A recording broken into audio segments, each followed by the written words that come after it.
Welcome once again to Cinemaholics, the major motion podcast, where we talk about the biggest and the best films coming to theaters and streaming online. From the San Francisco Bay Area, I'm John Negroni, the film editor for theyoungfolks.com. And from Pittsburgh, Pennsylvania, he is a news and entertainment writer at collider.com. It's Will Ashton. Hey, Will, how are you doing? I'm all right. Is this your impression of Adam Driver? No, Will, I was thinking before we were getting started with the show and everything that, I'm feeling a little bit more cynical and jaded than I usually do. I was going to say, this is a pretty good impression of Adam Driver right now. Well, the problem, you see, is that usually when the listeners hear me, I'm a little bit happier, a little bit more over the moon. A little bit of a perk in my voice. Sure. Yeah. The problem, of course, is that, I saw Top Gun Maverick so long ago. Sure. That the enthusiasm and the happiness I experienced during that ecstasy film has evaporated. It has gone away. I've lost touch with the high that those planes took me on. Yeah, So here I am now. You weren't even a married man by the time you saw this movie. That's right. And now I am. And marriage has taught me something, Will Ashton, that doing a film podcast with your bro is serious business. Not the fun and games they tell you about in Podcast Academy. Right. So I'm ready to get started. I'm ready to talk about these serious films with you. Chippendale Rescue Rangers, When There's Danger. Yeah. Is this like your John Hamm? Or is this your Ed Harris? This is my John Negroni. Can I be me? Sure, you can be you as much as you want to be. I'm sorry for lashing out. I think all of that cynicism and jadedness, it's morning in America. Anyway, this week on the show, we're talking about Top Gun Maverick, sequel to the 1986 film. We're also going to talk about Chippendale Rescue Rangers, When There's Danger. I'm sorry, I have this problem where I cannot say just the name of that film without getting into the song a little bit, so I'm holding back. And then we'll finish the show out with a French film called Happening, which will probably be that's what everybody's waiting for. Everybody's excited about Happening. They're going to have to suffer through Top Gun Maverick and Chippendale Rescue Rangers, When There's Danger, before they can get to Happening. That's the big blockbuster. In my view, yes, it is. But I mean, for most people, I understand if it's not. You want the chills, you want the thrills, yeah. It is the childiest movie of the year if you read the marquee for the Harris Theater right now. That's right. Now, we are doing this episode a lot later than we originally had planned. And Will, I think it was because you had a bit of a mishap with your Dolby screening for Top Gun. You only just saw it today. Yeah, so I went to the theater on, what was that, Sunday or Monday? Monday. It was Memorial Day. Yeah. I went to You went to go see a Top Gun sequel, the record-breaking Top Gun sequel on Memorial Day. Yeah, and you were surprised that it was sold out. Well, yeah, so what happened was I went to one of my local AMC theaters. I was waiting for the train to pass, and I was like, this is a good opportunity to get my ticket on the AMC app through the AMC A-list. And the showtime I was going to go to, which, like you said, was in Dolby, was no longer listed on the app. So I was like, that's weird. That's not a great sign either. Why is that showtime no longer listed? Maybe there's an issue with the app. I've had some issues with the app recently. So I was like, maybe I'll go to the theater and see what's up. I go to the theater. On the billboard that they have, the electronic billboard, it says that the 3:45 and the 7:15 showing of Top Gun Maverick at the Dolby Theater are sold out. I was like, wow, kind of surprising, not implausible, but also seems a bit strange that both shows are sold out, but it is a holiday. But I went to see what the show times in Dolby were the following days, and nothing was being listed. I was like, this is a Sing 2 situation where, if listeners may remember, I was trying to see Sing 2 the week it came out. It took me, I think, a calendar week for me to see it because for some reason my local theater, every showing of it was sold out for whatever reason. And I was like, it took me a 7 days time to see that film, and I was like, it's either a situation like that or there's something going on with the Dolby Cinema. So I went to the box office area, and I was like, hey, what is there an issue with the Dolby Cinema, or is it just sold out? And they said there are technical difficulties. So my original plan for the week was I was going to see Top Gun Maverick in time for this review on Memorial Day, and then on June 2nd, which is my birthday, I was going to check out the Bob's Burgers movie and I decided to switch things up because I was busy Tuesday and Wednesday.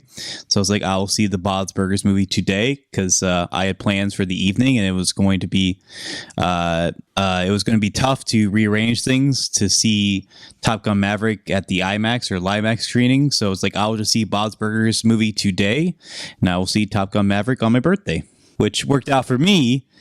But it did delay things as far as this episode is concerned. That is the case. I'm dropping the voice. I've decided to be fun and happy again.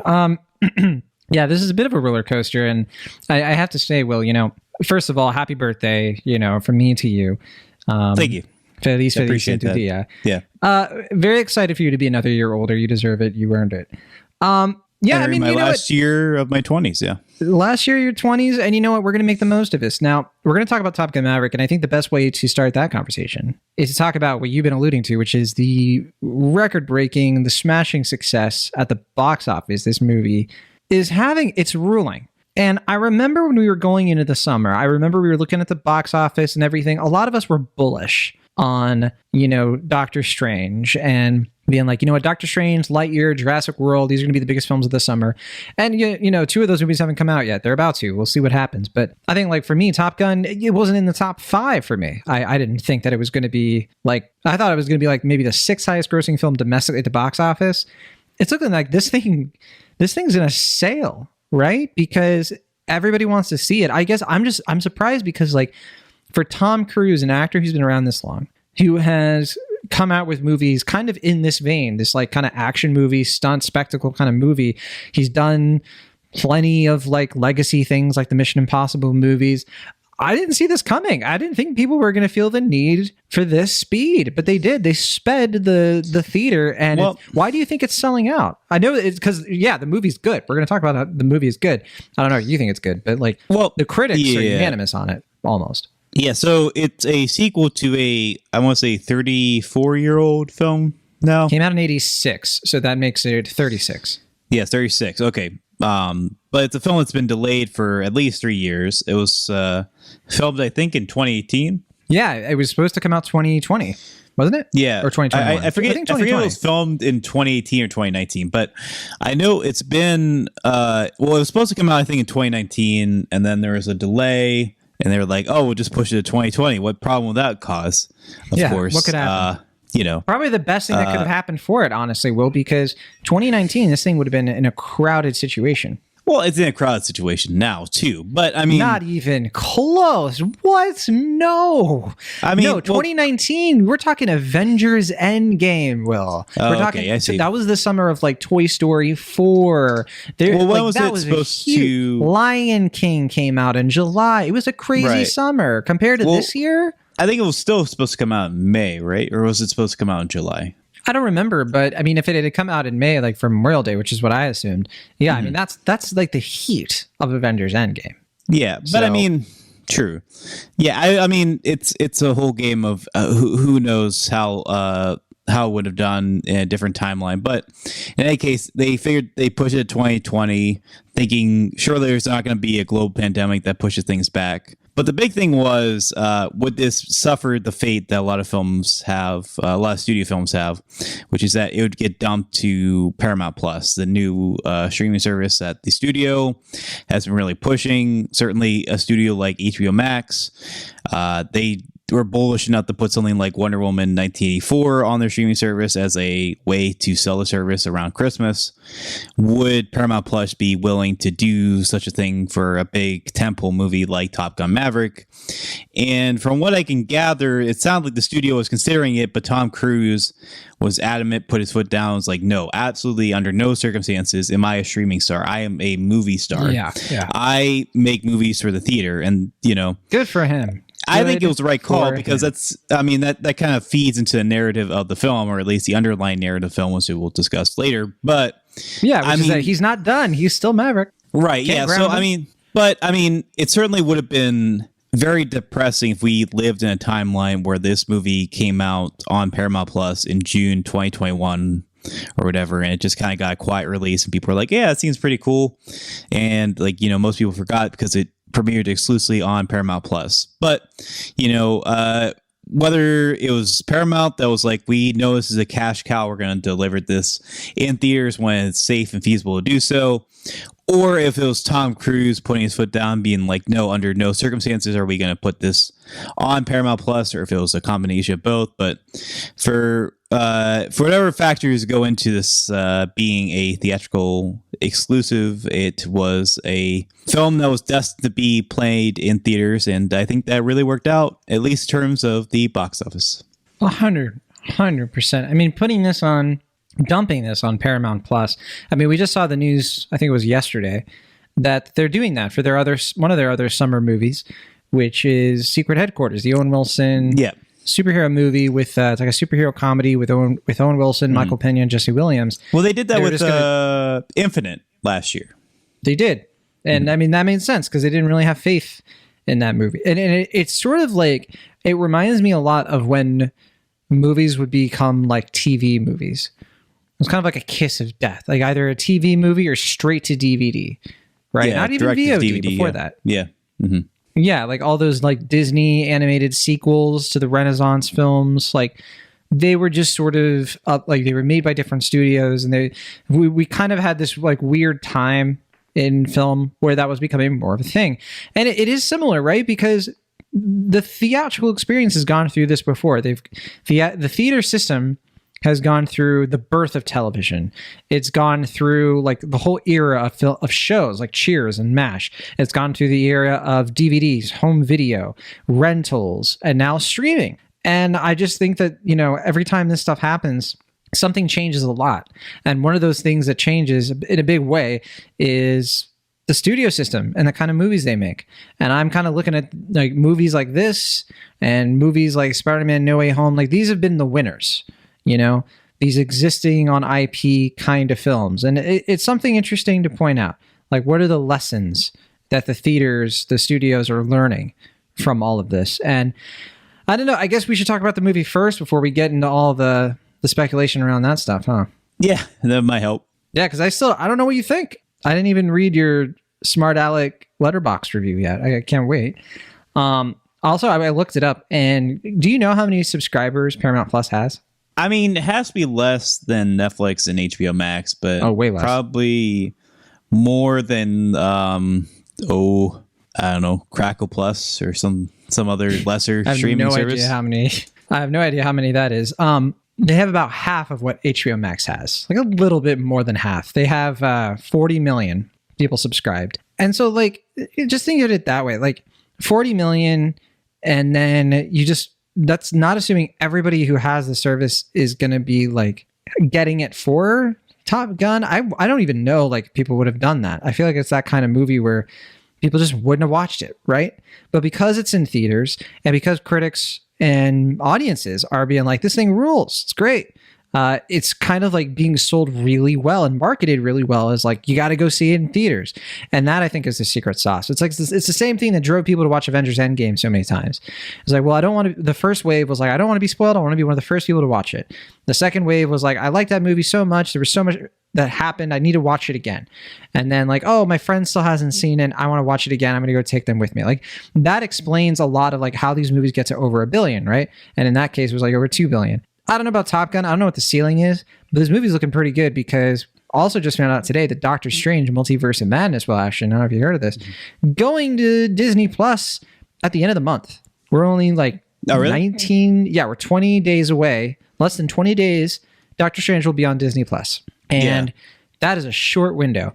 And like, I know, you and I were both like saying like, yeah, Doctor Strange. I mean, that, like, of course, that movie's going to make, $400 to $500 million domestic. It's going to be like one of the highest grossing films of the year.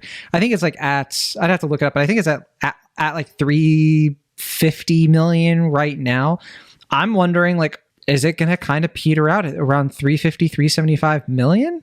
Like that's pretty bad for a big Marvel event film with all these big characters, and it's supposed to be the big one of the year, or is that supposed to be Thor, Black Panther? I don't know. I don't know at this point. I mean, certainly I feel like, and this is where it gets hard to predict these things from the onset, but I mean, certainly Marvel, I mean, there's no way they're ever going to top the Endgame height that they had. So it was not like anytime soon. I mean, the only one of their upcoming slates, or two of the movies they have that could really go above and beyond, depending on how they shake up, are probably Black Panther 2 and Guardians of the Galaxy 3. And that's just really dependent on how they do commercially and critically. So, I mean, I have faith in both those. I hope they're both very good. I mean, Thor, I guess, too, there's some chance that it could do well. But, I mean, I feel like less so than maybe Black Panther and Guardians of the Galaxy 3. But I don't know. I guess we'll see in a matter of a month or whatever, whenever that comes out. Yeah. But, yeah. Over this next month, I mean, we're getting two of the other biggest films of the year. We're getting Jurassic World Dominion, which I still think is probably going to be the biggest film of the summer. But I think at this point, it's probably between that and Top Gun. I don't know how Lightyear is going to do. I was thinking Lightyear would do better than Top Gun, Minions, Thor. No, I don't even know. I honestly don't. Well, yeah, I mean, because like when you predict these things or you try to predict these things, you favor towards the younger audience, being that the four quadrant movies, right? And Pixar movies tend to be that. And it seemed like Top Gun, like it would skew towards, maybe not old, but an older audience. Certainly an audience that was nostalgic for the original Top Gun, which came out, as we said, maybe 3.5 decades ago now. But it's getting lots of people. It's getting the teens. They're getting off TikTok. They're putting their phones away. They're putting them on silent. This is ridiculous. But it is also bringing in that older crowd that's been otherwise resistant to go to the movies because there hasn't been an event. Yeah, the same people who were just like, Downton Abbey, I want to so badly, my dearest Downton Abbey. Or even like something like West Side Story that, like, by all measures seems like you need to see this in theaters. It's an event film. There's still the holidays, escape the cold, There hasn't, but with Top Gun, it's like, they've been waiting for this movie for 3.5 decades. They're, COVID be damned in their view. They're like, we're going to go see this movie in IMAX. And it's Tom Cruise. We can't discount the cachet this guy has. He's one of the last few, the dwindling few A-list movie stars who can really just bring in a huge crowd just by being in it.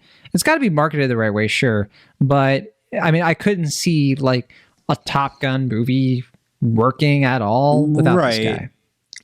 Sequel. Yeah, I mean, that gets into the other factor, which is that Tom Cruise himself is one of the few A-list actors working at this point who is himself a brand, who has, with the exception of a few films like The Mummy, 2017's The Mummy, and maybe something like American Made. Oblivion. I mean, but like I was going to say, like from, I guess this past decade, so going back from... that's so like Oblivion would count, because that was like 2014, or 2013, but like something like going back from like Ghost Protocol to Jack Reacher, which are like 2011, 2012, he has established himself as a fairly reliable movie star, someone who not only can make a dependable, well-made, well-oiled machine of a film, but someone who can reliably make the most of the big screen experience. Someone who, certainly with Ghost Protocol, it's like, I'm not only making a big event popcorn blockbuster film, but something that like you need to see us in IMAX. You're going to get the full experience of this. And certainly a film like Top Gun Maverick is one where it's like, not only am I making a sequel to Top Gun 3.5 decades later, but I'm making something that you need to see in IMAX or Dolby or whatever in order to get the full big wide picture experience of this whole thing. Right. And I was going to say too, I mean, even when the movie doesn't do that well, sometimes, like every once in a while, you get a Live, Die, Repeat, An Edge of Tomorrow, right? Where it's like, that movie didn't do super well, but like it was a good movie and it had a bit of a cult following and people still remember that. So like, it's just like the impact that the guy has. I mean, sure, not everybody probably remembers some of the films we just listed, but most of them, I remember American Made, that Doug Liman film that, I guess was like probably not a flop or anything. It didn't have. Well, that's what I'm trying to say is that like it's not really like a flop. It just didn't really like move the needle too much. Yeah. Like but critically it was well received. Yeah, like you said, Mummy is really only like the big miss. Like that was just like which a lot of that I think was on Universal. Not really. I think it was just like a lack of vision there for that studio and just really trying to force the whole cinematic universe thing back in 2017. But all right, Top Gun Maverick. We've already kind of talked about what it is. It's a sequel to Top Gun, which you just saw the original Top Gun pretty recently, right? This past week. Well, I've seen it before. Rewatched but I rewatched it. Yeah. I've only seen it twice. The last time I saw it was 2012, and it was because I used to work in this office in downtown Clearwater, which is like one of the strongholds of Scientology.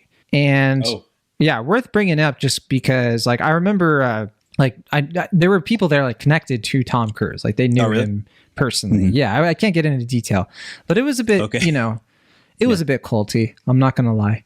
But yeah, they would like put on Tom Cruise movies like in the office, and I remember there was like once, there was one slow day where we just watched Top Gun, like during our lunch and then into the afternoon, and it was pretty fun. That was the last time I watched the movie.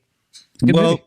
Yeah, I was gonna say. So, what's your stance on Top Gun? Because people have varying opinions of this film.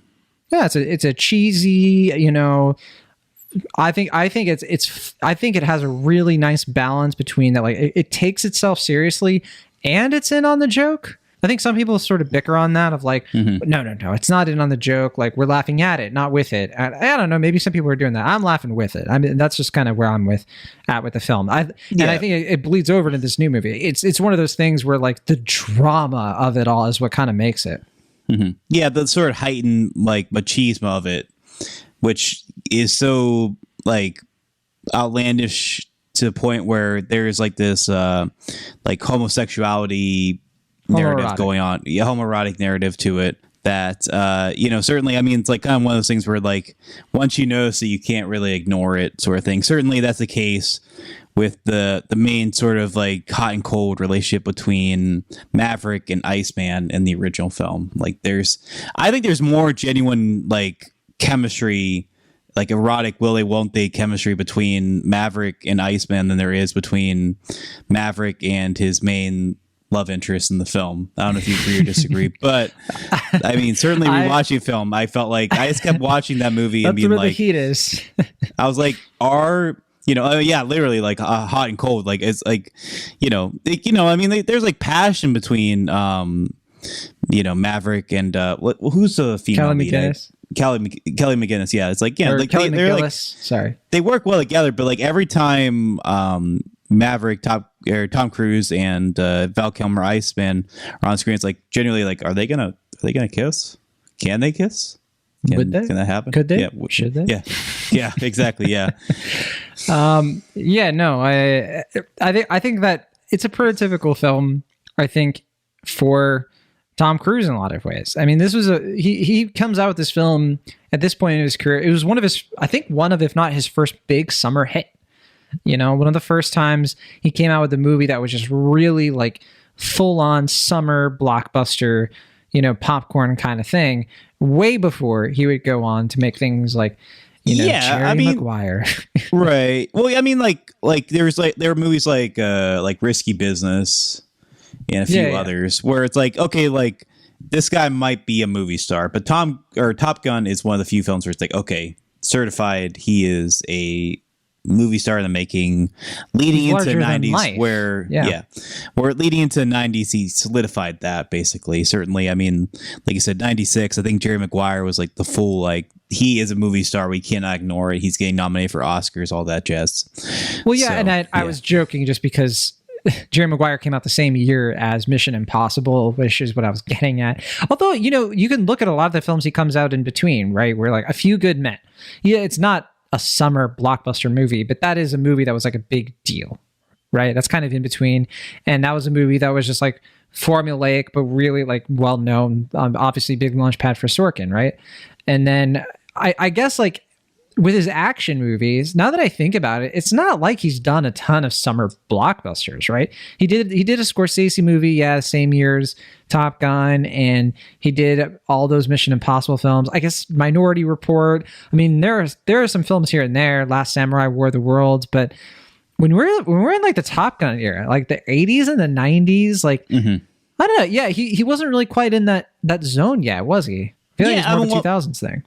Well, that's what I mean. Like, I feel like the mid 90s to mid 2000s are like the peak of Tom Cruise, a movie star, right? Because like not only Magnolia, is he working, I think that's where he peaks. Well, yeah, Magnolia, like I say, he's working with Paul Thomas Anderson. He works with Spielberg twice with Minority Report and War of the Worlds, you mentioned. Both good movies, I think. He works with Kubrick and does Eyes Wide Shut.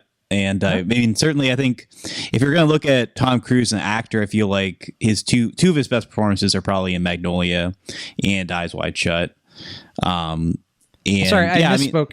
He peaked with Tropic Thunder. Everybody knows that. Well, that's like late 2000s, where that's like post couch jumping incident, where like there's that period where those were the times, the days. Because like what was 2006 when Mission Impossible 3 came out? Like that was like yes.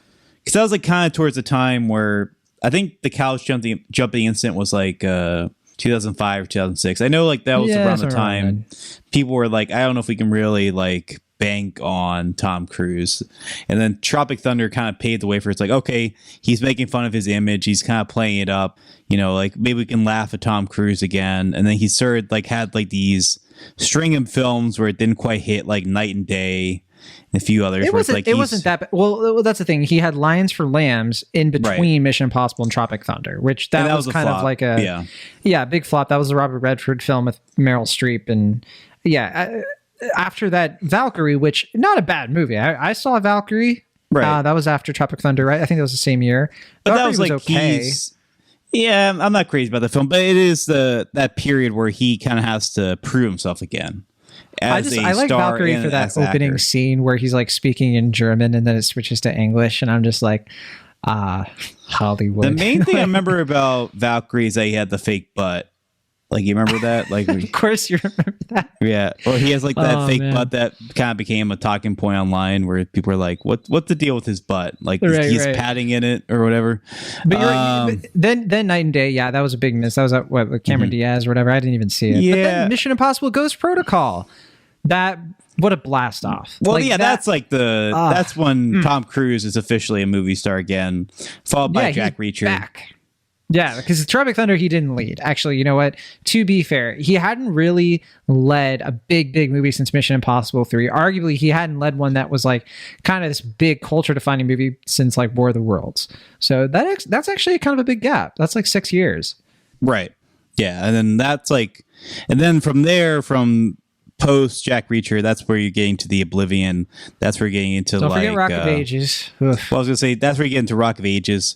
That's where it's like the kind of unstable period again, where it's like he's kind of trying to figure out if he can do stuff outside of Mission Impossible and his like dependable franchise stuff, and the answer is largely no. Because like the Mission Impossible movies are the only real stable thing he's doing, and then now it's like now we get this point where it's like Tom Cruise is a star, but you kind of have to like rely on him doing his familiar slate of films like Mission Impossible and now in this case Top Gun to get like the full Tom Cruise experience. Right. Those Mission Impossible movies, they've kept him busy. He has 2 more to come, the 2-parter, where I guess they're saying this is going to be the end, right? And because I mean at this point, like if they keep going, he might die.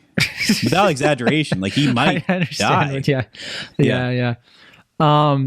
Now with Top Gun Maverick, though, I think this was a big proving ground for sure for the modern legacy sequel, because it's doing a lot of the legacy sequel things. We just had earlier this year Scream, which was parodying lots of legacy sequels in general, stuff like Force Awakens and Jurassic World and Halloween, and doing all those things and kind of poking fun at like how there are all of these like rules to like, okay, you have to have like a bunch of new younger characters, and then you have to have the mentor characters, welcoming them in.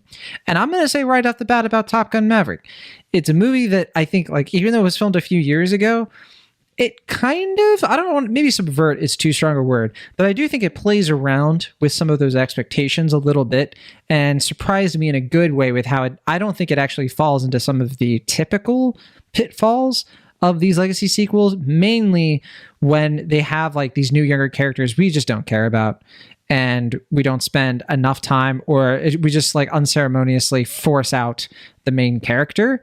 And I think like there's also the pitfall of like making it too much about the main character and having them sort of like stuck in this cycle where like there's no progression. It's like just the same thing as like the last movie. I think the sweet spot for these movies has always been like Mad Max Fury Road, which is not the best, like, example, I guess, because it's not like Mel Gibson stars in it, right? But I think that, for the better. It's definitely one of those movies that like takes what's so great about the original and just amps it up in every way. So I'm starting off the bat. I agree with the critics. I think they're dead on about this. I was among one of the first waves to watch this movie, and Will, I'm just, I haven't even gotten in the plot yet.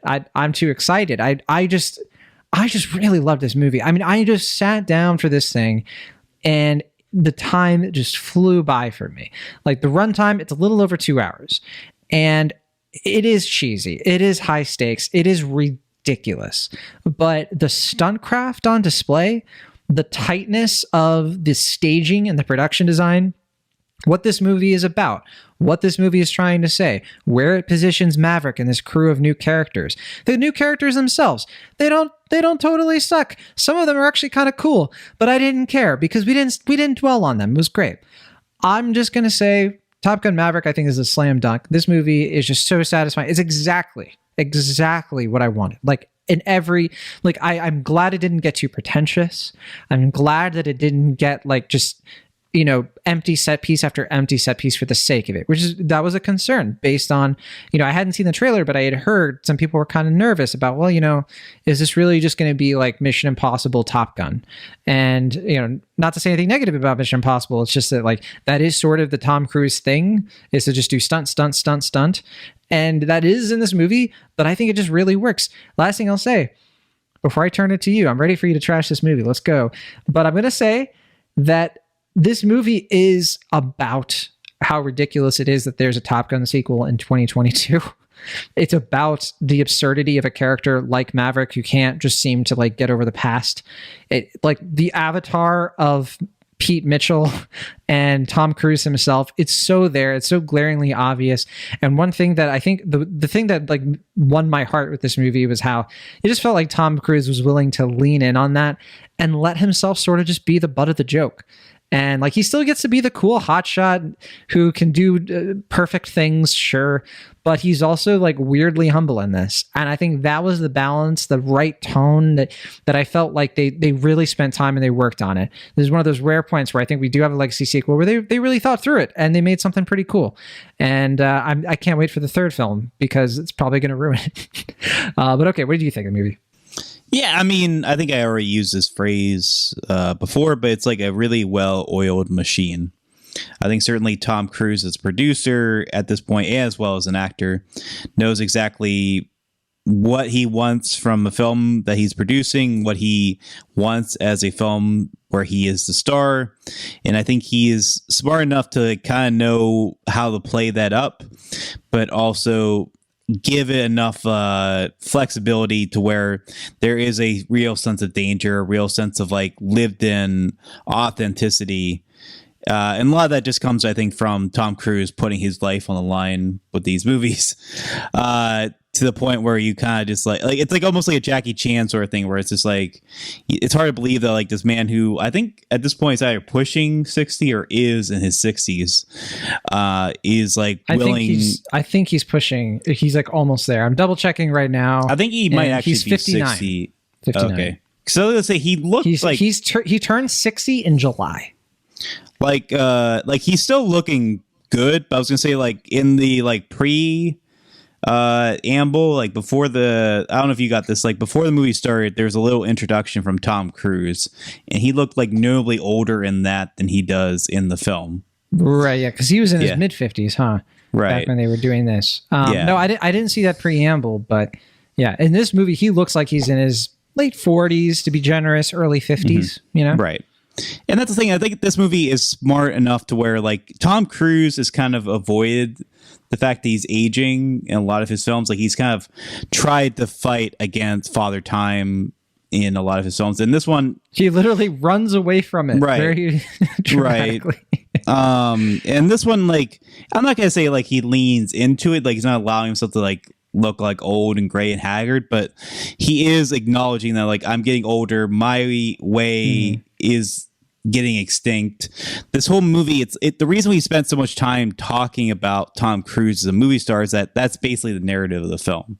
Yeah. Like, it's kind of hard to like avoid that, because the underlying story here is the idea that like at the beginning of the film, like he's going into like supersonic speed with this secret mission, and he is like basically trying to fight the idea of like, oh, a droid can do like a drone could do this, basically being that like he's in the Star Wars universe now. Yeah. Right. Sorry, I meant to say a drone. Well, no, this movie does, like, a lot of people joked about this, myself included, that this film is basically the trench run from A New Hope, but like blown up into an entire movie, and it's awesome. Right. It's like pushing against this idea, like now, like movie stars are becoming less and less of a thing. There are stars, but it's more of like a social media thing where it's like, now like, a star can be concocted and have like 3 or 4 movies that are funded by Netflix. And it's not so much like you're being sold on the idea of like, I'm going to go to a movie theater, see this movie because this person or that person is in it. We're going back to that era of films, like not the golden age of cinema, but right before.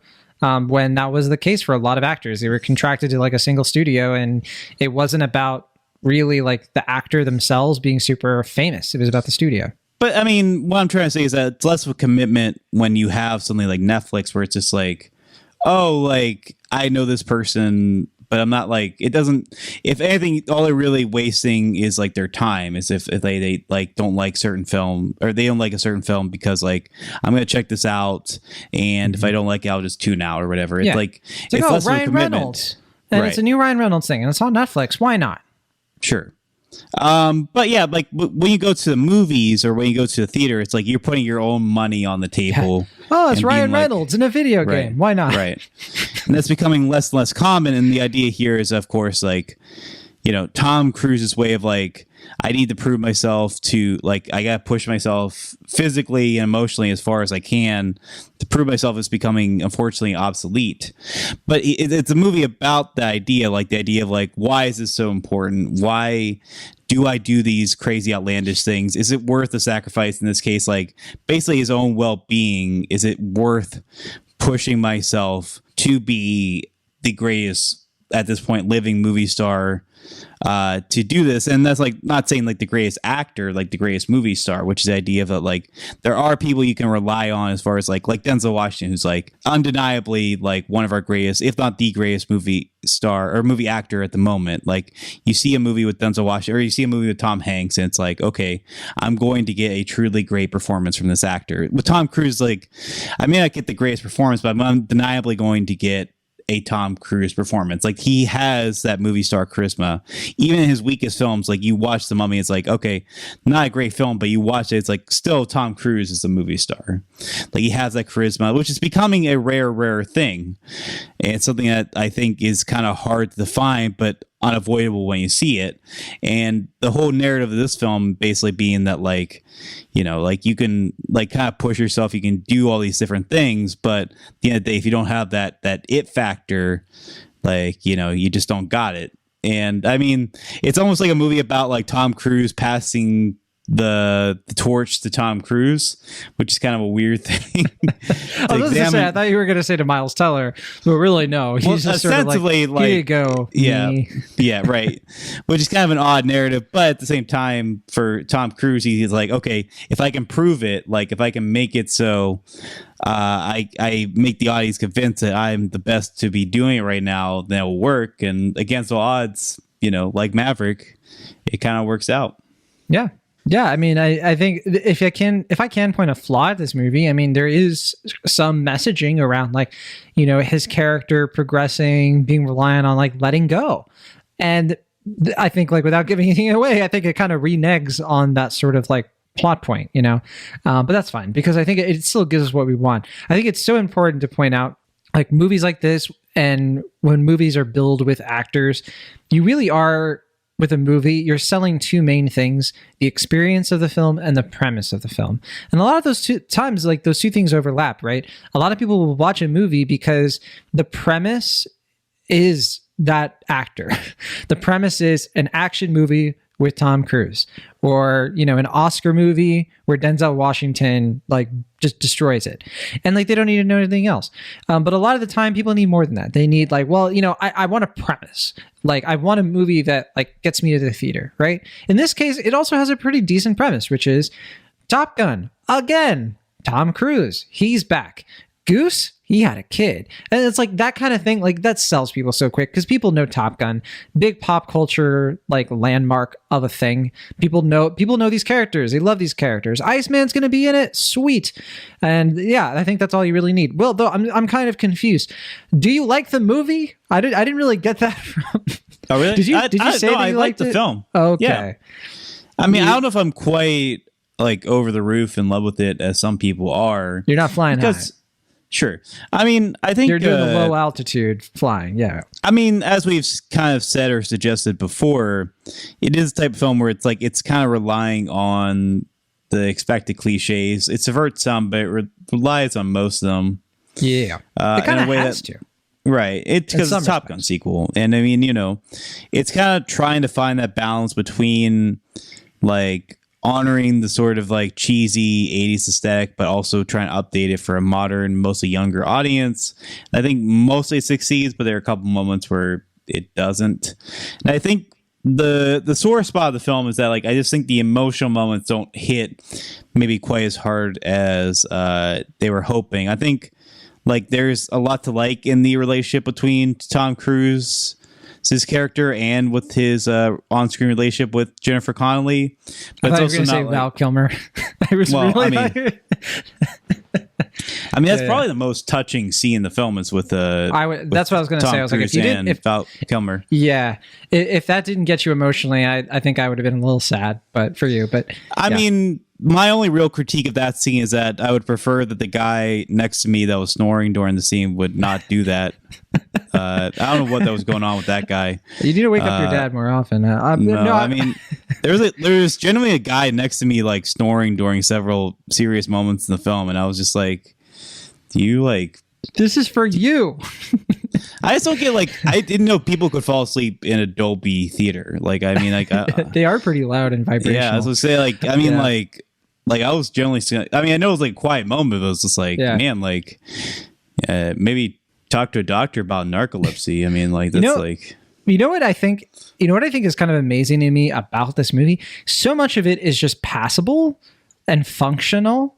Like it's not bad, it's not great. Like the Jennifer Connelly stuff, it's fine. It's passable. It's sure. Yeah, I mean that's where the well-oiled machine thing kind of gets into play because like those scenes are entirely effective, I guess, in terms of, like they're well scripted. They're not boring, except for that guy next to you. But yeah. Yeah, I mean, I don't know what his deal was, but I mean, like they're effective. Like they know what their service is. Like they do the job well. I mean, Jennifer Connelly is giving a pretty good performance in here, and she's also looking great, if I may say so. She's playing a character who was referenced in the original film, but we hadn't seen her. Yeah, very briefly. But yeah, I mean, I think she's like a good addition to the film. But I just don't think those emotional moments really do much for me. I don't know if they hit really hard for you. Certainly like the daughter stuff feels like it's supposed to hit harder than it does. I didn't think it was supposed to hit that hard. I mean, there is a scene where the daughter's kind of looking at him and says something to him where I was just like, yeah, take that to heart. But I don't know. But I feel like, the movie's so goofy. I never really thought that it was trying that hard to be emotional.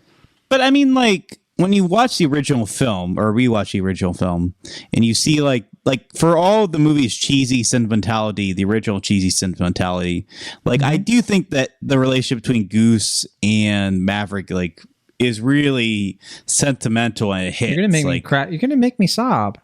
Like I don't know. Like I mean, like I just feel like for as much that movie like lays it thick, like, oh, like these two are not gonna both get out of this alive, like when the moment comes, and sorry if this is a spoiler for anyone who hasn't watched the original Top Gun, but Goose doesn't make it out okay, and you see like Maverick in the ocean like trying to cuddle his like friend, like come on, like there is some real like emotional heft to that, and I feel like this movie is less adept at that. Like it's not incompetent, but I feel like it just doesn't hit as hard. The emotional beats I think that probably work the best are between Maverick and Rooster, who's Goose's son, played by Miles Teller. But I don't feel like they like have a walloping punch. I mean, well, outside of like obviously the Val Kilmer, Tom Cruise stuff, like outside of that, I feel like the most emotional stuff is probably between Rooster and Maverick, and even then, like I don't think that stuff like hits deep. It's more just like, yeah, it's nice, like it's good. It just doesn't like hit me really in the feels. I feel like I think the Kilmer stuff is where they were really more going for that. I feel like the Rooster thing was a little bit more of like the heat, the passion, the tension, the like sort of, you know, I like how they kind of twisted around like what's the beef between these two. It wasn't so clear cut at first.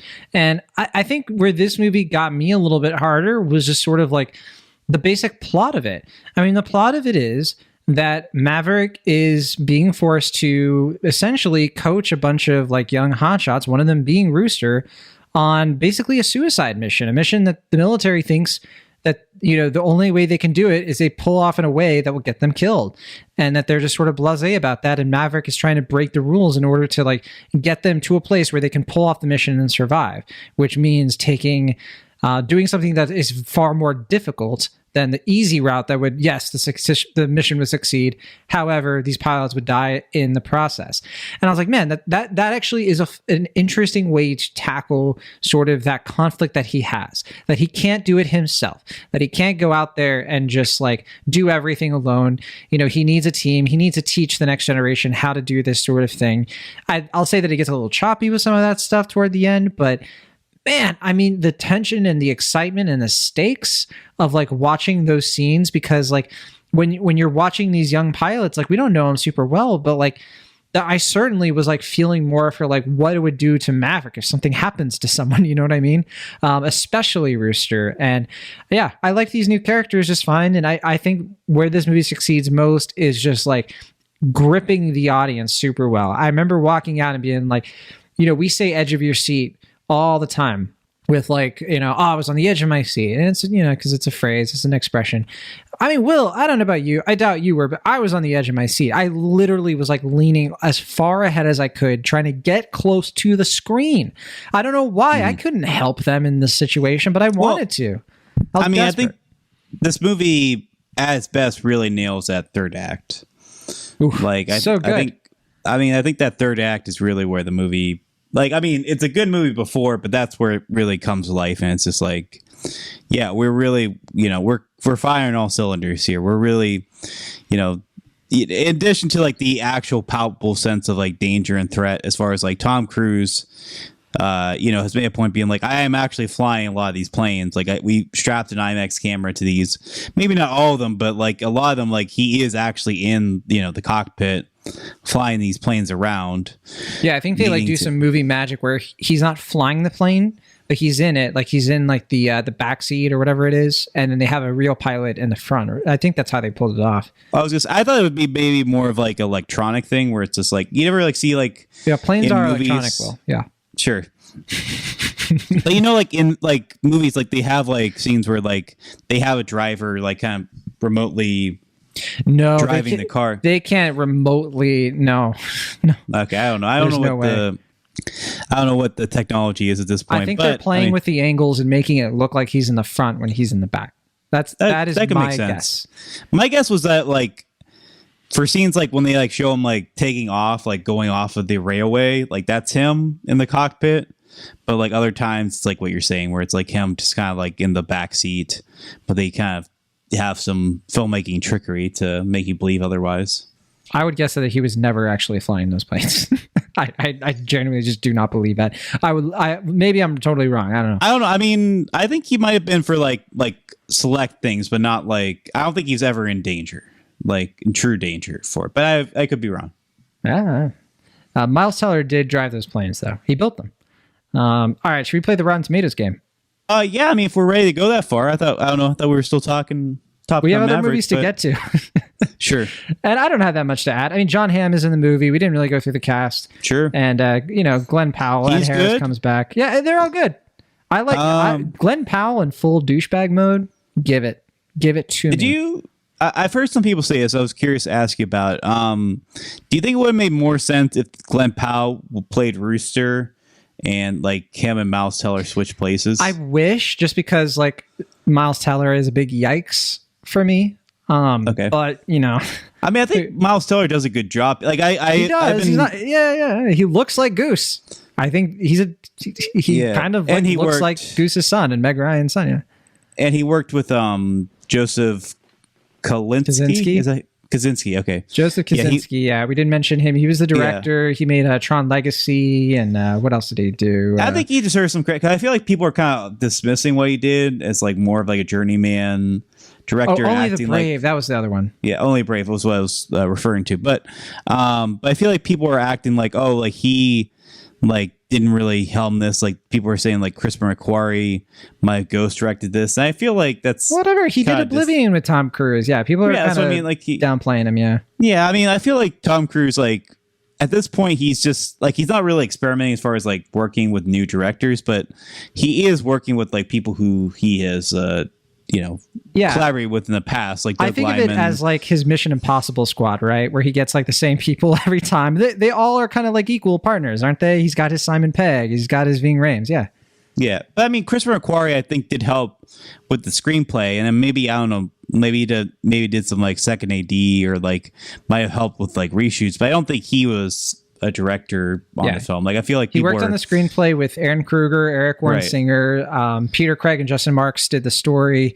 It was a big collaborative effort. Yeah, we shouldn't lay it all on like one or two people. But I mean, there are very clear references and nods to Tony Scott. But I think for the most part, this is a pretty clear Kaczynski film, and people are somewhat undermining that, I think. Yeah, I totally agree, actually. And we should also mention too because the cinematography in this film is incredible. It could get Oscar attention, probably will.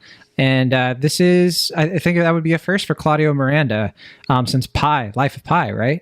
Because I don't think he got anything since. I mean, he also did the cinematography for Only the Brave, I know. Before Life of Pi, I think he did Curious Case of Benjamin Button. Actually, he might have done Tron Legacy. I'd have to look that up. But yeah, certainly a very talented cinematographer, and this could get him an Oscar. We could see. I don't think he's gotten an Oscar before. It just depends on what the second half of the year produces, I guess. Yeah, we'll see. We'll see. It's going to be a big year. Yeah. My only other note was just that it needed more logins. Oh yeah, you wanted to mention that, huh? Yeah, I think this might be. Yeah, it's a good soundtrack. They did just the right amount of like let's do the 80s songs again, but then they also put new stuff in too. You say that, but like, did they play "Take My Breath Away"? No, they left that to the imagination. I was playing it in my car after the screen. I mean, I was because like people joke about like, oh, they play Danger Zone so much, but I think they play it like 3 times, and they play "Take My Breath Away" 4 times in the original. Like they play "Take My Breath Away" more in the original, so I was really surprised they didn't. It's kind of like the theme of the Kelly McGillis character, isn't it? And so I know, but that's what I mean. Like I mean, I still think it is kind of weird though. They don't talk about Kelly McGinnis in this, like even Kelly like kind of passively. Yeah. It's a little weird. And then she doesn't act anymore, and it would have been cool if it had been her. I know, but I mean, like they kind of work around a lot of things, including the fact that Meg Ryan is in this. They work around it, and it's just like it just seems like they don't even like pay homage to Kelly McGinnis, and it's like it's just kind of weird. You could see somebody watching this and be like, "Is that supposed to be her?" It's like I thought that was Jennifer Connelly. I could see people confusing and thinking they're the same character because they even do that same pose at one point. But whatever. All right. I'm ready for the Rotten Tomatoes game. I'm ready to take your breath away. Sure. With these Rotten Tomato scores. What do you think? We have 365 reviews counted on the tomato meter. Will Ashton, what's your guess? What do you think the tomato score is as of this recording? I'm going to say 92. 97. Will Ashton. That's high. I knew it was high. Top Gun sequel. I thought it might have gone a little bit lower, but yeah, it's still high 90s. Yeah, that's pretty impressive. Like I said, critics are all over it. They're loving it. I think one of the Rotten reviews did come from the young folks. While I was away, John Winkler wrote a review. I think he gave it a negative. He was a 6 out of 10. Actually, I would have to double check to see if that counted as a Rotten. But 6 out of 10's positive. He snuck that by me while I was getting married. Oh man. Well, 6 out of 10. I would say it's positive. I mean, traditionally, when It can be. I turn in a 6 out of 10 review, it's positive. Yeah, I guess it just kind of depends. It's one of those grades that's like on the bubble, isn't it? All right, what about the audience score? We have 10,000 plus verified ratings, a lot higher than usual. Well, yeah, what do you think audiences are on this one? 95. 99. 99%, Will Ashton. Amazing. High? That's so high. It's very That's high. one of the highest we've seen in quite a while. What about cinema score? The folks in Vegas saw it. They invited you to the screening during your layover. You said no thanks. Yeah, what do you think the cinema score is? You probably heard this, didn't you? Is it a straight A? It's an A+. See, I've been hearing it in the marketing and stuff. So, yeah, I thought you would have seen it. Yeah, A+ cinema score. The first A+ in a while as well. I don't think there's been an A+ since maybe Spider-Man No Way Home had an A+. I'd have to double check. But okay. How quickly you forget about Sing 2. There we go. Okay, Top Gun Maverick on Letterboxd. I don't know if I've ever seen a Letterboxd like with this many watches for a new film, but this is at 115,000 watches on Letterboxd. I didn't even know Letterboxd had that many users. They should have hundreds of millions, but all right. Also, this is number 169 in the Letterboxd top 250. There's only been one other film we've talked about while like looking at these ratings together, like new film that has been in the top 250, and that was Everything Everywhere All at Once, which was much, much higher actually. But this is 169, which is incredible. So all that in mind, Will, what do you think the average rating is on Letterboxd between 0 and 5? 4.2. That's exactly right. Are you looking at it, Will Ashton? You're not looking at it. You're telling the truth. Correct. Yeah. You finally got one right. Good job. Thank you. All right. Well, that is Top Gun Maverick. It's out in theaters now. It'll probably be on Paramount Plus by the end of this sentence. All right. Let's move to our next film here. Chippendale Rescue Rangers. Chippendale Rescue Rangers. Chippendale. When There's Danger. Which I had to do this song. Well, you knew that was coming.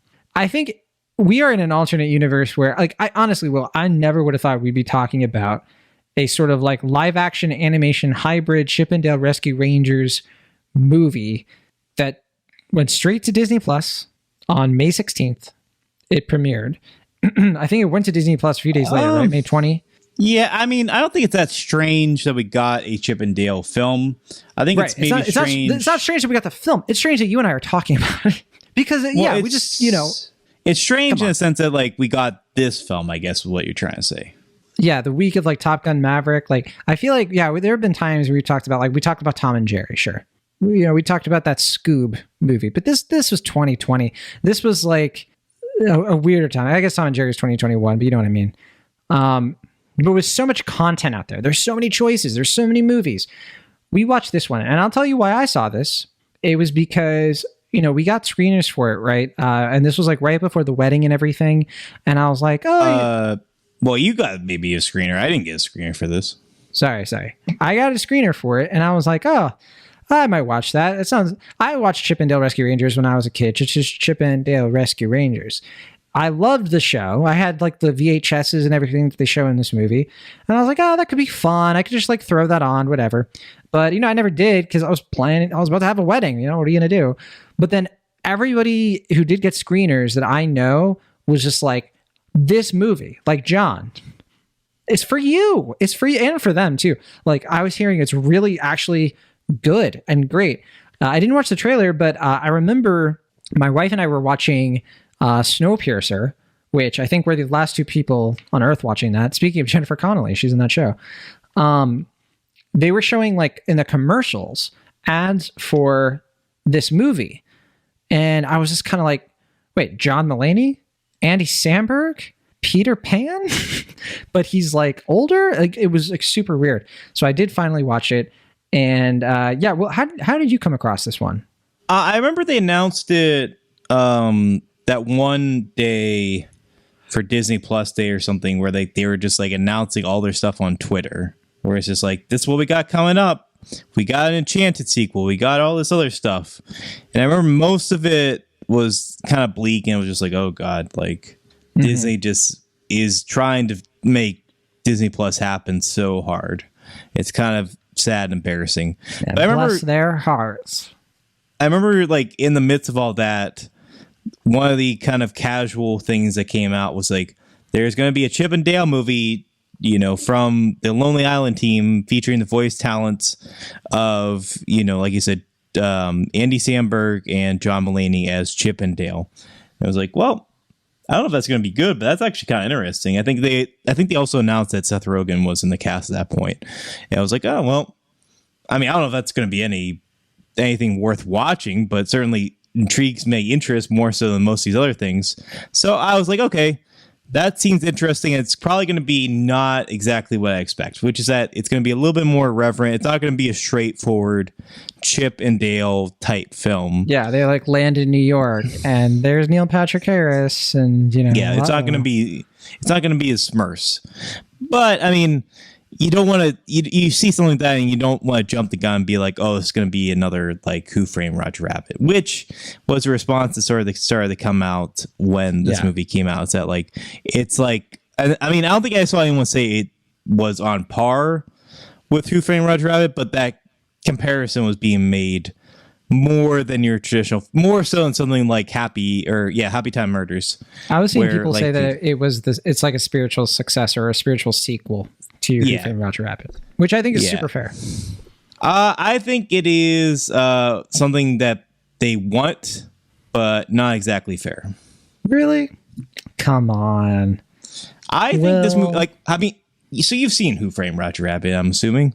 Many times. It's one of my all-time favorite films, probably in my top 20, maybe probably 15, top 15 favorite films. Okay. Great film. It's a miracle of a film. Like, genuinely, every time I watch it, I'm like, I genuinely don't know how this exists, and I don't know how it's this good. And the big thing about it is that, like, people kind of, like, in their memory, I think they associate all the cameos. Like, they remember the Toontown scene where, like, Droopy Dog's there in the elevator. They remember that scene where Bugs Bunny is battling, or no, not Bugs Bunny, like, Donald Duck is battling Daffy Duck at the piano, and like Bob Hoskins getting a drink order from Betty Boop. But that's like a small little sliver of the film. Like that's not like the story itself is about Roger Rabbit and Bob Hoskins and stuff like that.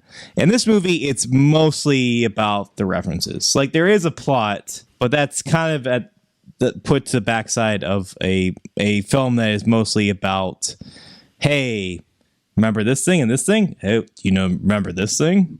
And there's this thing too. And, there might be this thing too. That's not fair.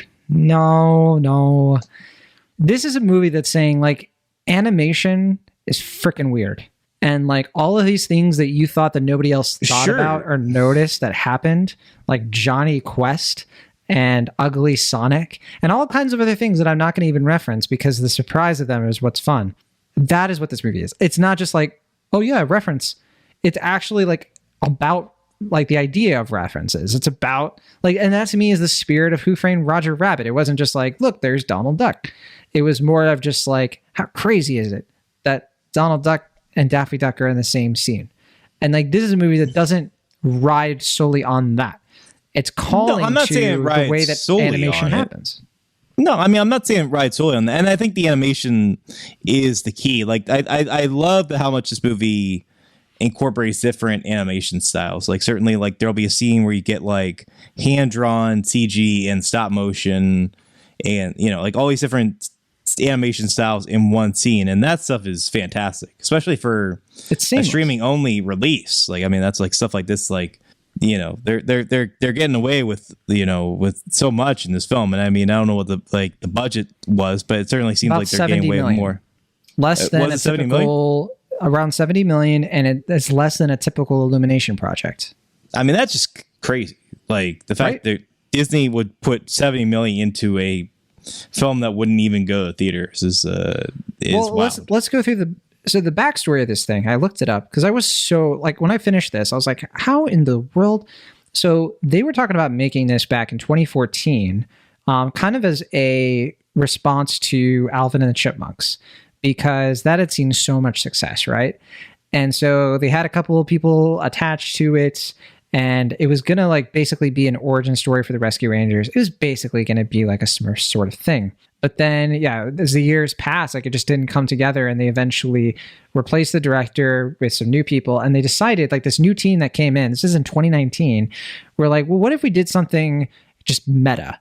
You know, something that was a little bit more about the absurdity of these kinds of movies. Like that's where they started to like draw like strictly or more liberally from Who Framed Roger Rabbit, really like paying attention to like how animation has evolved over the years and how it's been super weird at certain times, making jokes out of those things, and doing like a buddy cop sort of format with Chip and Dale as these sort of like BoJack Horseman-esque, you know, washed up, you know, stars, and, you know, kind of referencing a lot of things from like 90s tropes and things like that, to the point where like one of the running gags, of course, is that Chip, you know, is still in like that hand-drawn style, but Dale got like a CG like makeover. Like that's the kind of tone of this movie. And I actually think like what you said before, where you're just like, with Who Framed Roger Rabbit, you're like, I can't believe like this exists and it's this good. Like that's how I feel about this movie.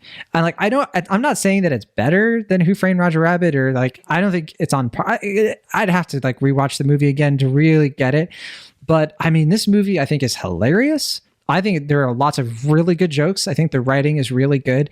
And I think for animation nerds, it's like a must watch. Like it's the holy grail of like niche like animation stuff that is, yeah, to me, miraculous. I can't believe it exists. I can't believe some of the jokes were made, and they were absolutely, for somebody like me, I don't know how they're going to come across to some people. They'll probably go over a lot of people's heads, I guess.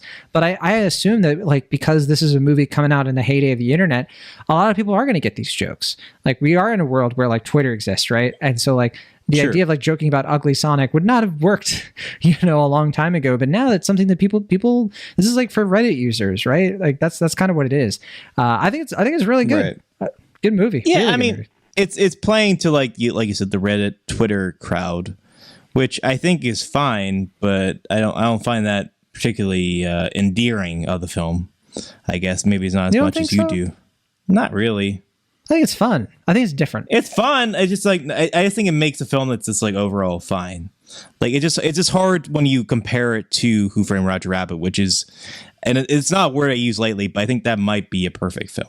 Like, you know, like if I really want to be objective in a weird way, like I feel like that movie, like I can't think of any faults in Who Framed Roger Rabbit, and that's tough competition. But like literally, the marketing of this movie is like, this is like a new Who Framed Roger Rabbit, and it's like, I'm sorry, it's fine. Like it's cute.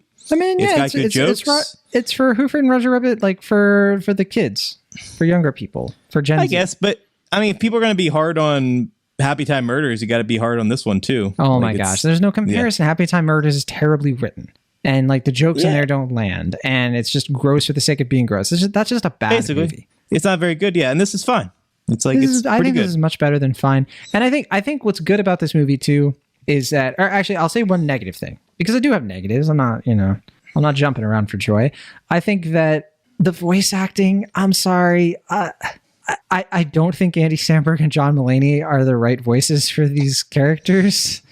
Well, that's kind of the point, right? I guess, but like I was constantly being like, I don't know, it just didn't match for me. Like to me, it's the biggest flaw. Like it was hard for me to get past that a lot of the time, because a lot of the other voice actors, like we also have Seth Rogen, J.K. Simmons, Keegan-Michael Key, Will Arnett, all of that was working for me. Like I had no issues with any of that. Kiki Lane I thought was good. She doesn't do a voice. She's just like a human character. Oh, I thought Kiki Lane was genuinely bad in this movie. Really? Yeah, no, I thought she was like, she was my favorite part. Awful. And Kiki Lane is so good in If Beale Street Could Talk. And in this movie, I was like, she looked like her eyes was like, I am struggling. I don't know what to do. I have to disagree. I actually really liked her.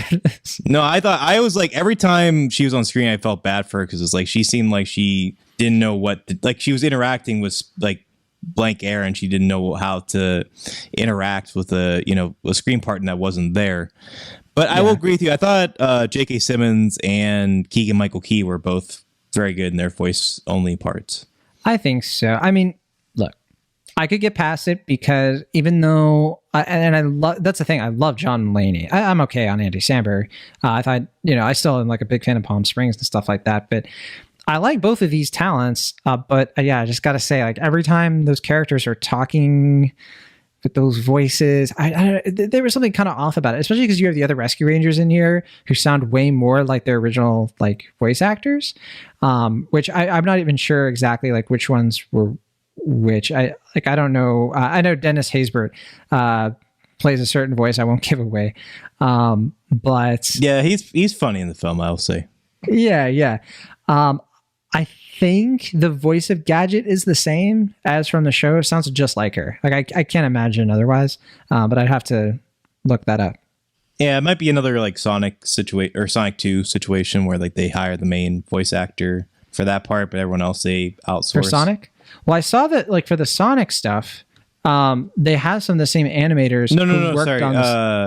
I meant like with Tails and Sonic 2. Like that's the original voice actor. Yeah, but I was going to dovetail that into like, there is a lot of like animation for like other things, right? And I thought that was interesting too, especially since like the people who did like the Ugly Sonic thing, like who worked on the Sonic the Hedgehog film, they actually like worked on this movie, which is why or how they were able to do that. So I thought that was really interesting. There's all kinds of like fun little deep cuts in this, all kinds of things that like. I bet like it makes me want to watch the movie again because I'm sure there's plenty that I missed. I didn't even realize that Tim Robinson, by the way, voiced Ugly Sonic until the credits. And I was like, oh. Oh, yeah. Yeah. It's pretty good. Yeah.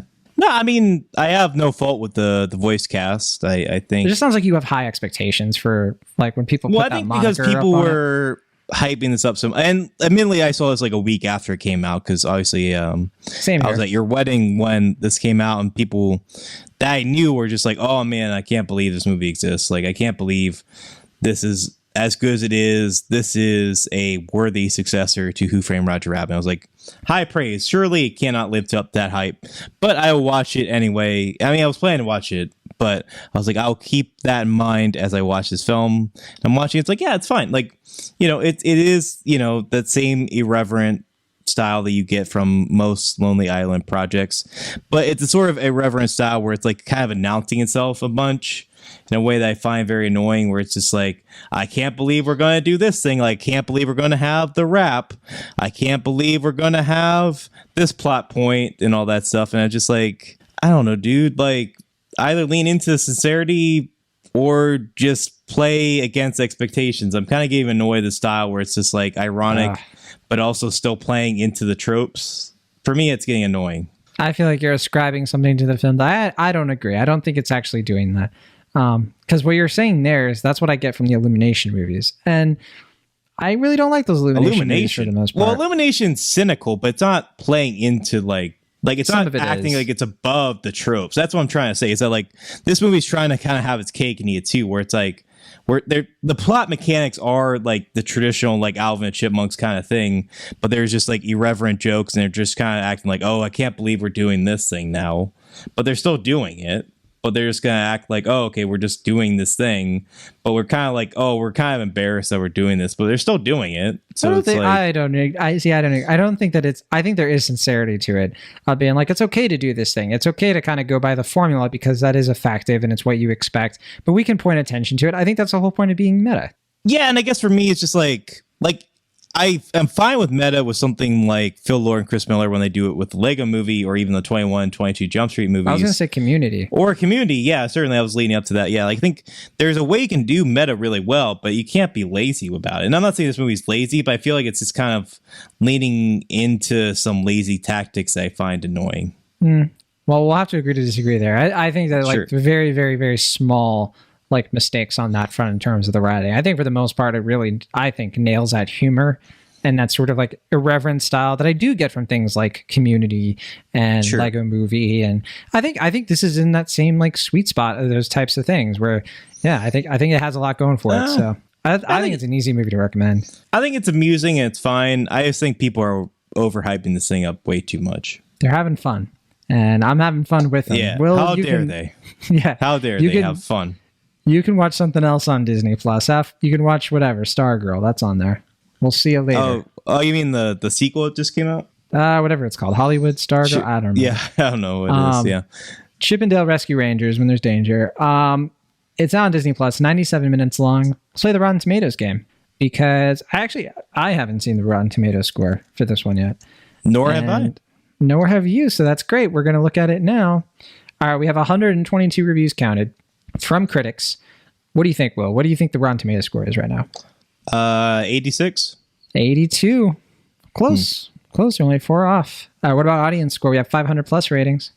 75. 81. Oh, okay. So close. So close. Not really, but you're closer than I don't know. I guess you weren't as close as you're about the same as the last one anyway. No cinema score, obviously, but we can look at the letterbox. Let's be bad. Let's just do it. All right, I'm gonna bring up the letterbox now for Chippendale Rescue Rangers. Rescue Rangers. Did you watch the show? I forgot to ask you. A little bit. Okay? Yeah, a little bit. How did you feel going slightly off topic about the Peter Pan stuff? The Peter Pan stuff? Oh, huh. Yeah. I'd rather not. 91,000 watches on Letterboxd. Okay. I know it's kind of the whole thing of it's kind of gross, but yeah. I don't know. I just I think it's a clever idea, but then when you realize that the plot is basically mirroring what happened to the real voice actor, it's just oh, geez, yeah. I mean, especially coming from Disney, it's just man. Yeah.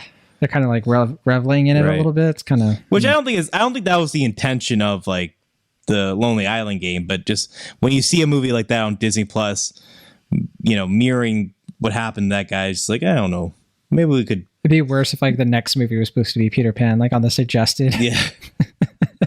Yeah, seriously. Or a documentary, a gritty documentary about. Yeah, Jesus, yeah. But yeah, Letterboxd rating 0 to 5. What do you think? 3.5. 3.4. You're so much closer on Letterboxd today. I'm impressed. That's Chippendale Rescue Rangers. Chippendale. When there's danger. Let's go to our final film. Happening. Okay. We're going to switch gears dramatically. Yeah, I was going to say that is a dramatic turn. Yeah, we just bumped out the highway. We're in Radiator Springs for this one. We're in Happening, which is a French drama thriller that was directed by Audrey Diwan, and it came out last year in the festival circuit. It is now getting distributed after I think it premiered originally at the Venice Film Festival in September. It won the Golden Lion, and it's finally coming out to more audiences. I think it got a bit of a Euro rollout not too long ago, and then it's still kind of rolling out here in the States. And it's a film that's coming out at a very timely time. I think it's a coincidence, but it is a film about a young woman in the 1960s. I was about to say 1950s, but no, she's a talented college student in 1963 France, and she gets pregnant, and because of her background and sort of the trajectory of her career and the year, she decides pretty quickly that she does not want to go forward with pregnancy, and she tries to figure out, okay, I will probably lose my chance at an education if I go forward with this. Her final exams are coming, and she's starting to hit a lot of social pressures, and she's keeping this pregnancy a secret, and she's trying to decide if she can find a way to get an abortion in a place where that is not legal. And it is a huge risk for her medically, financially, and personally, socially, for her to do so.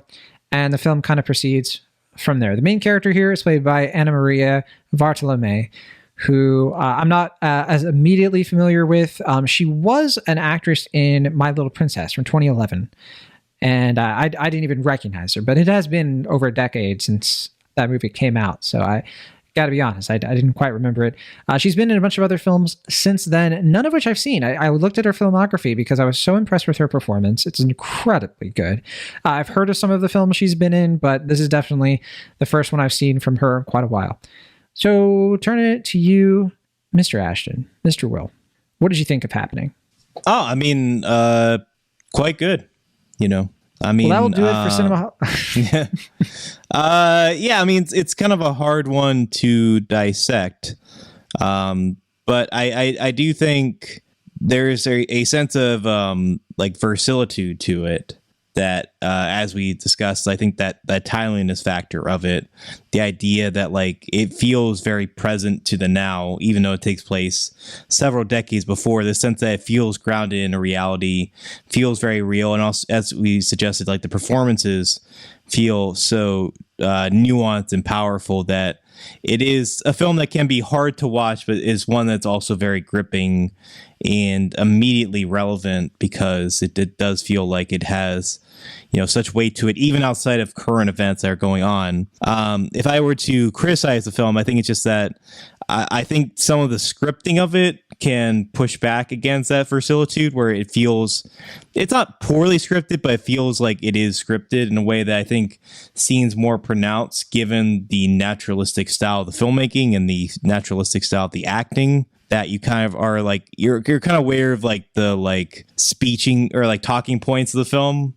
They're not as maybe as gracefully incorporated into the film as some other abortion related films, such as 4 months, 3 weeks, and 2 days, and Never, Rarely, Sometimes, Always, which are two films I think I ultimately prefer more than this one. But I do think as a piece of filmmaking, certainly a very relevant piece of filmmaking coming out right now, it is immensely powerful and one that is well worth watching. Yeah, I have to agree. I definitely didn't see this movie coming. I had heard things about it over the last few months, obviously, and I certainly, once I found out that, because it did play at Sundance, right? And I was kind of hesitant on checking it out. I was a little bit and like, it was at Berlin, I think, before Sundance. It was at or maybe it was Venice. I think it was at Venice Film Festival. It started at Venice. It might have done. Yeah, it might have done Berlin after Sundance. I don't know. It won the main prize. I think Bong Joon-ho was the president of the jury for that festival, and that gave it like a lot of clout when it premiered at Sundance. Yeah, and this is one of those tough movies to talk about because, on the one hand, it is bleak. It's bleak to kind of watch a French film that is about something, and we're sort of like in current events backsliding 60 years later to a time where this is going to happen again. Already happening in a lot of cases, here in the United States. Like it's already happening. And, it's a very political thing. And I think it's impossible to talk about this movie without being political. I mean, I think, if you're somebody who's watching it and you disapprove of abortion or whatever, I'm not sure what your reaction is going to be to this movie. I think it is one of those movies that's less about what do you personally think about abortion, in terms of like, well, if you think it's wrong, then don't get one, that kind of thing. But then, of course, that's not really where the conversation ends. It ends on like, well, are you going to restrict other people from having that freedom, having that choice to do what they want to do with their bodies, right? And it's a very complicated thing. It's very dicey. People are very passionate about this topic and in every direction. I certainly have a point of view. And when you're watching this movie from the same point of view as the filmmaker, which I think is pretty obvious, we've had this experience watching things like The Janes. That was a weird movie to watch at Sundance, kind of knowing what was on the horizon, right? We've kind of known that abortion is on the chopping block. It's not the biggest surprise in the world. Are you talking about Call Jane, the Elizabeth Banks? Well, there was film? The documentary, The Janes, and then, the Elizabeth Banks one was Call the Janes, whatever. Yeah. Okay, I don't think I've seen The Janes. I remember seeing Call Jane. I mean, like you said, Sundance has been sort of like definitely like a curation of films like on the subject, because ever since 2018, the siren's been going off about this. That like, we're on the precipice of this being like, we have trigger laws in so many states where it's just going to be illegal in these states, and women are not going to be able to get basic health care when they have a pregnancy. And like I said, it's bleak, and you're watching a movie like this, and I don't want to make people think that they're going to watch this and get super depressed, because one thing that impresses me about this film, and again, can't emphasize enough that I'm watching it from ostensibly the same general point of view as the filmmaker here, Audrey Dewan, is I'm coming at it just being like, I'm still seeing the personnel of this. I'm not seeing the bleakness only. Like I don't feel like this movie has like an oppressive atmosphere, if that makes sense. Like it's kind of just bringing out the humanity of the pain, and like, obviously it's all still there, but yeah, I just kind of like end this movie, like certainly feeling that down energy, that super tough emotion, but also kind of like picking up on that urgency in a way that kind of feels earned. That feels like not like it's pandering, not that it's just sort of like being hyperbolic about anything at all. because I certainly would not consider that the case. I would not agree with anybody who calls it hyperbolic, but certainly like it's a hard pill, I guess is the best way to put it. Yeah, I mean, I guess you and I are fortunate in the sense that like we will personally never, you and me will never experience something like this in our own bodies. Like we'll never have to have that experience where like we become pregnant and have to deal with something like this. But the beauty of film is that you can live through another person's eyes. You can feel their experiences, or you can kind of get in their mindset and be like, okay, this thing has happened. I have to do this. Well, that option is made available to me that I have to do this and that. And there's a clear objective to the character, but you know, all these opposing and outside forces are preventing her from doing that. And clearly, like, you know, she is not going to just let idols lay and just, you know, be forced to withdraw from her plans for her future. And there is this like powerful, resonant, obviously very political force at play where, I mean, as you said, like, I don't know if for someone who is outside of our political mindset, I don't know what that perspective is, but I think the movie is very effective at getting us into the mindset of this main character. Certainly a lot of that comes from the source material, which was written by Annie Deluxe, I want to say is her name. Yeah, the novel Annie. I don't know. We're bad at pronouncing French things. Yeah. Annie or no, it's AUX, yeah. And usually that's like an O-ish sound, I think, but not 100% sure. Yeah. I believe it was a novel, but it's like kind of very clearly autobiographical. And then I think, like we said, Audrey Dewan, the filmmaker, who I believe was a journalist before she became a filmmaker. So I think adds to that versatility that I'm talking about, where she, I think, has like, that journalistic integrity to presenting things as true to life. Also, I think there's a lot of great attention to period and detail, as far as like kind of like making everything from this time period feel very vibrant and feel very true, and also very colorful and visually appealing. But at the end of the day, I think the main thing that I think really stands out and what really I think makes this film pretty incredible is the lead central performance. And I apologize again for, I'm sure, butchering this name, but Anna Maria Bartolomei. I think it's Bartolomei. Bartolomei.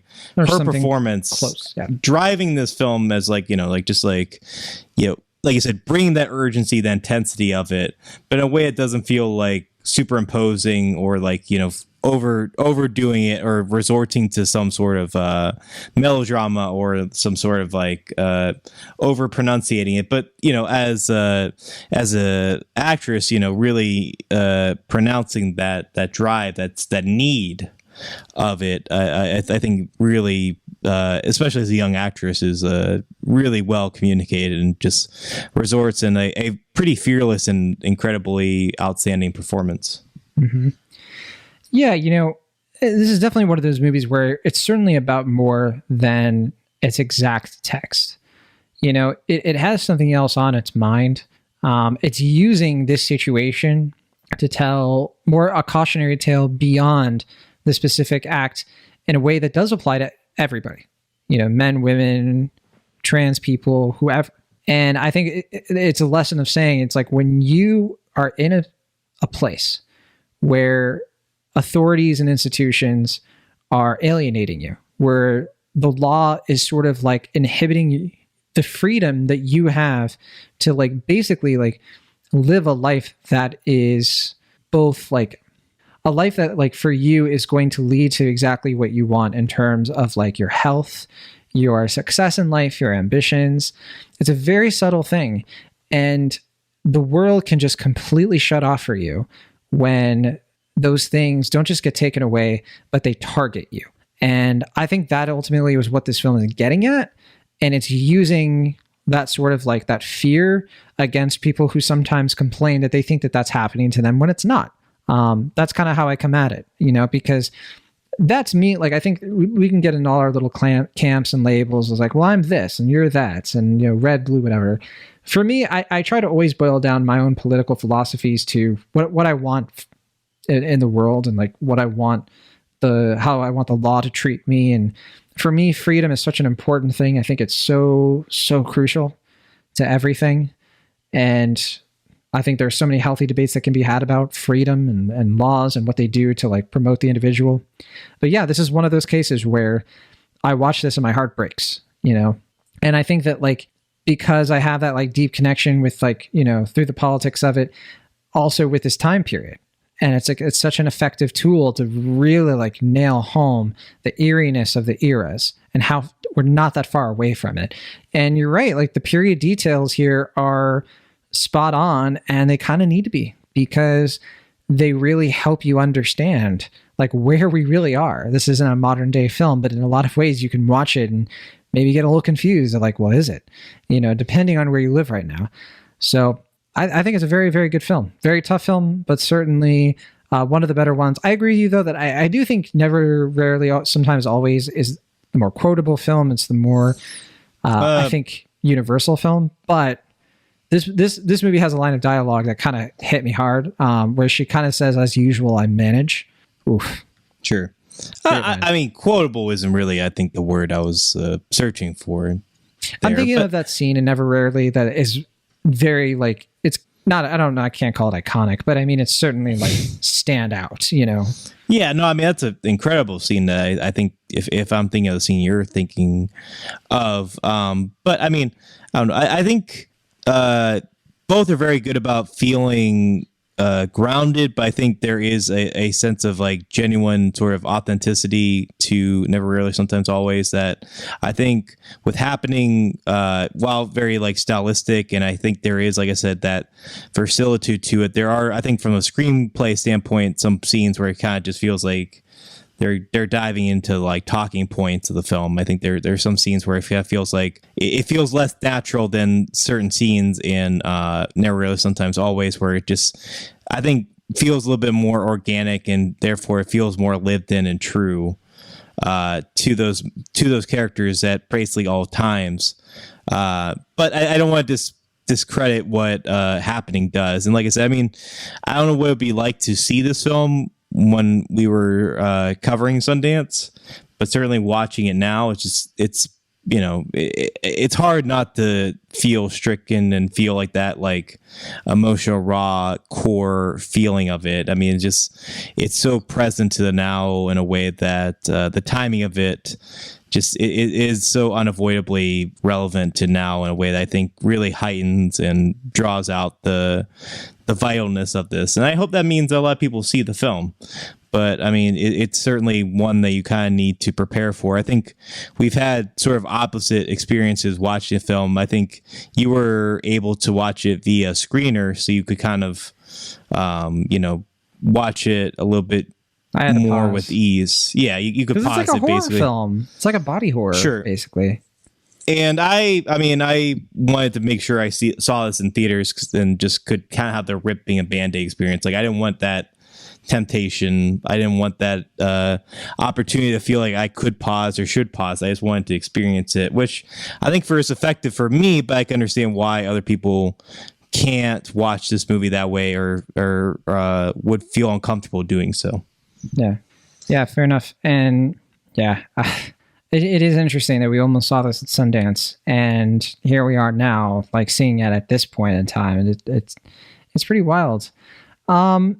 Yeah, I did do the screener, and I did have to pause. And there were a couple of things with the movie that I had some like stray thoughts, and I don't want to lay at this movie's feet, but I couldn't help but think, you know, about how, you know, we have seen other films that sort of get to like maternal rates of women. We've seen some movies that get into how dangerous pregnancy can be, but certainly like for people of color, women of color.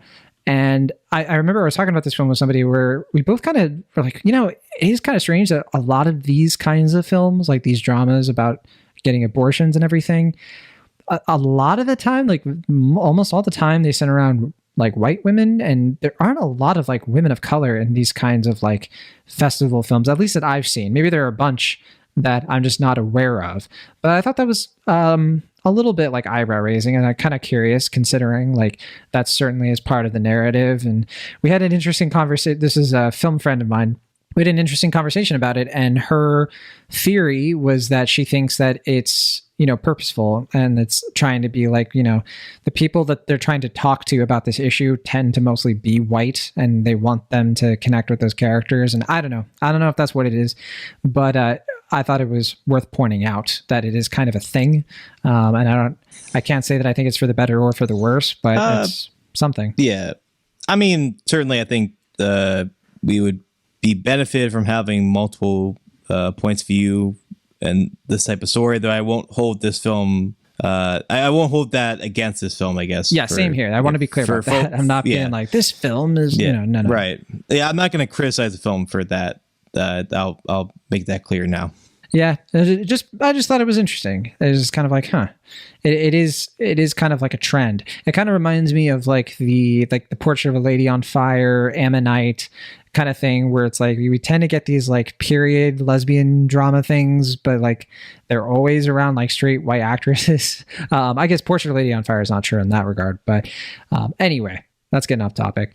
Any other thoughts on Happening? I feel like we kind of covered it. I mean, I didn't want to get too deep on the characters and like anything super specific with the movie, because I think it's pretty straightforward to the point of like what the selling point of the movie is. But yeah, anything less than that? I'll just say going into it, be prepared. It does get pretty graphic in a few key scenes in a way that maybe some audiences may not anticipate, especially if they see the trailer. So just know that going into it. If you need something that is, similarly relevant, but maybe a little easier to take, I would recommend Never, Rarely, Sometimes, Always, which, like I said, is available to stream. I think right now it's on HBO Max. Even something like, it's one of those. Yeah. Even for a month, 3 weeks, 2 days, I think may be a little bit easier to watch this film. Certainly, I think it is very much worth watching. If you can see in theaters, I think certainly that's the way to go. But I mean, just keep in mind that there are a couple of scenes in this that are very explicit, very graphic, that if you are squeamish or you just can't really handle intense scenes, that's something just to keep in mind. That's something I was just going to say earlier that I didn't get a chance to. So I looked it up, and I don't know if it's on HBO Max. I saw that it might be on Netflix, and I kind of want to track this down because I want to make sure we lead our friends, our listeners, in the right direction. But I'll double check that here in a second. It was on HBO Max, at least in 2020. Maybe it's not anymore. Maybe not. I mean, stuff bounces around, right? So I'll look that up. In the meantime, let's play the Rotten Tomatoes game. Feels weird to play a game with this movie, but all right. Happening. Will Ashton. We have 147 reviews counted for this film. A bit more than I expected for an indie film this size, but it is getting a lot of attention. It has been kind of bouncing between different festivals too. But also, I think, it's a film that's so relevant to now that I'm sure a bunch of film critics and a bunch of just media figures in general have been watching or at least considering the film of late. Very true, very true. But yeah, out of 147 reviews, what do you think the Rotten Tomato score is? So I was looking up the cast of this film, and I accidentally saw the Rotten Tomato score. I think it's 99%. 99. Well done. That's one of the best. I think that's among some of the best of all time. I think for that many reviews at 99%, that's pretty good. Yeah, well, I can't take credit for that one because I saw that one prematurely. Fair enough. I did look it up. Not to make a pun, unfortunately. Never, Rarely, Sometimes, Always. It's not on HBO Max or Netflix. It's on Prime Video. So if you want to check it out, you have to go to Amazon. You have to pay Jeff Bezos some money, but you'll get it. All right. Well, I mean, certainly well worth watching if you haven't seen it already. Yeah. And then the audience score for Happening. We have fewer than 50 ratings. Pretty low. What do you think? Oh, boy. That one could be anywhere, especially if certain right-leaning people took over the score. I'm going to say 76%.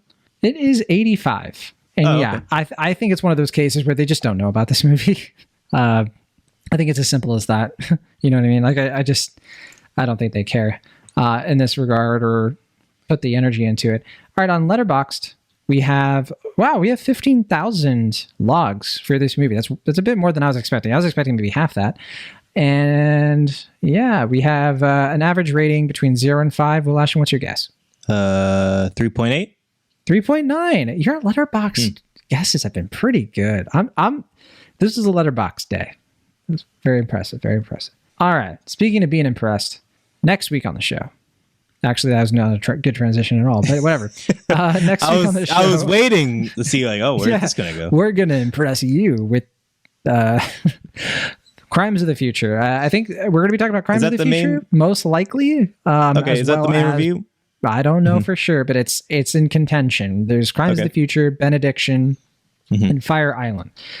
Three films that are rolling out. I mean, Fire Island's already out, but or about to be out, as far as I understand. Yeah, no, I mean, I think those are the big three.